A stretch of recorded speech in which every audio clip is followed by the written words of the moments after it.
Sharing is caring. दोनों भाई नाश्ते की टेबल पर बैठे थे। प्रियंका, मेरा नाश्ता कहाँ है? भाभी, मुझे भी ऑफिस के लिए लेट हो रहा है। इस पर प्रियंका किचन में से दोनों के नाश्ते की प्लेट्स लेकर बाहर आती है। लो भाई, आप दोनों का नाश्ता। किसी को भी 1 मिनट का सब्र नहीं है।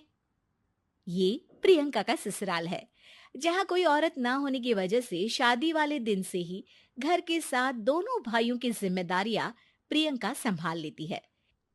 दोनों भाई शांति से नाश्ता कर रहे होते हैं कि अंकुश अपने भाई की प्लेट से पराठे का एक टुकड़ा उठा लेता है।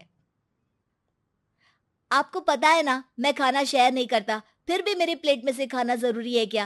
अरे हद हो गई है, मुझे नहीं खाना अब। अंकुर गुस्से में नाश्ता छोड़कर टेबल से उठ खड़ा होता है। अरे, ये कैसा बिहेवियर है अंकुर? एक टुकड़ा ही तो है। एक हो या आधा, मुझे भूख लगी है तो ये सिर्फ मेरा ही है। उसे भी किसी के साथ शेयर करने बैठा तो भूखा नहीं रह जाऊंगा। अरे बाबा ठीक है, अब इस पर भी लड़ाई। दूसरा बना देती हूँ, पर प्लीज ऐसे खाना बीच में छोड़कर मत जाओ। इससे अन्न का अपमान होता है। ओ प्लीज भाभी, ऐसी कोई चीज होती ही नहीं है। आपके पास पैसे हैं, खरीदो और खाओ। अगर नहीं खाया जाए तो फेंक दो।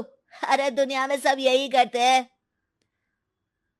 अंकुर बैग उठाकर ऑफिस के लिए चला जाता है, जिसके पीछे उसका बड़ा भाई मायूस सा घर में खड़ा रह जाता है।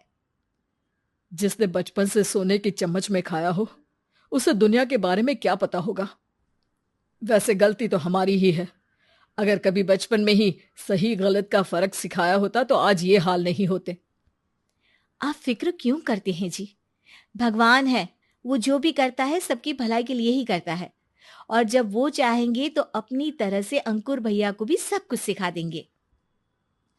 पत्नी की बात पर विश्वास कर अंकुश भी ऑफिस चला जाता है। सुबह से दोपहर होती है और अंकुर लंच करने ऑफिस के पास वाले रेस्टोरेंट में पहुंचता है, जहां वो एक साथ बहुत सारा खाना ऑर्डर कर देता है। सर, क्या कोई आपको ज्वाइन करने वाला है? नहीं तो क्यों? अब कुछ नहीं सर, ऐसे ही।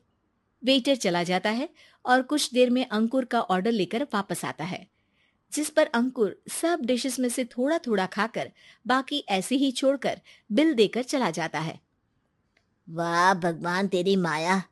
कहीं कोई एक एक टुकड़े के लिए तरसता रहता है और ये 5 लोगों का खाना ऑर्डर करके एक का भी पूरा नहीं खाते। पैसे वालों की माया। वेटर टेबल साफ कर बचा हुआ सारा खाना लेकर रेस्टोरेंट के पीछे घूम रहे बच्चों के पास पहुंच जाता है, जिसे देख बच्चों के चेहरे खिल उठते हैं। वाह, आज इतना सारा खाना आया। थैंक यू भैया। भगवान आपको खाने की फैक्ट्री बना दे। अगर ये फैक्ट्री मेरी होती तो तुम लोगों को कभी किसी का झूठा बचा हुआ खाना नहीं खाना पड़ता।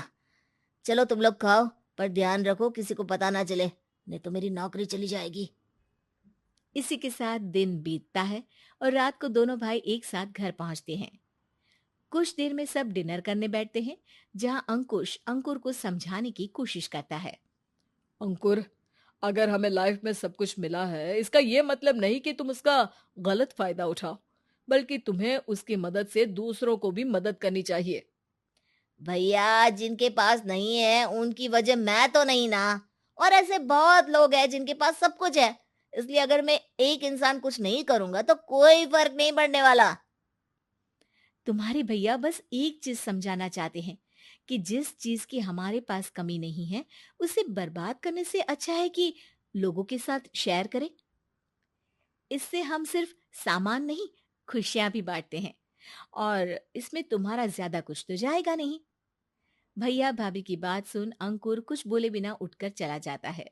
इसी तरह दिन बीतते रहते हैं, जिसमें अंकुश और प्रियंका कोशिश तो बहुत करते हैं, पर अंकुर पर किसी भी चीज का कोई असर नहीं पड़ता।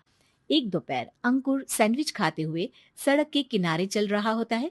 तभी उसकी नजर आइसक्रीम वाले पर पड़ती है और वो सैंडविच सड़क किनारे फेंक आइसक्रीम खरीदने पहुंच जाता है। अब इसे कहते हैं जिंदगी का सुख। जैसे ही अंकुर आइसक्रीम लेकर पीछे मुड़ता है तो एक आदमी को सड़क से वही सैंडविच उठाते हुए देखता है। वो आदमी बहुत कमजोर, गरीब, जैसे बहुत दिनों से खाना ना खाया हो वैसा लग रहा था। अंकुर उसके पास जाकर खड़ा हो जाता है। उसे देखकर आदमी सैंडविच अंकुर की तरफ कर देता है। आपको भी खाना है क्या?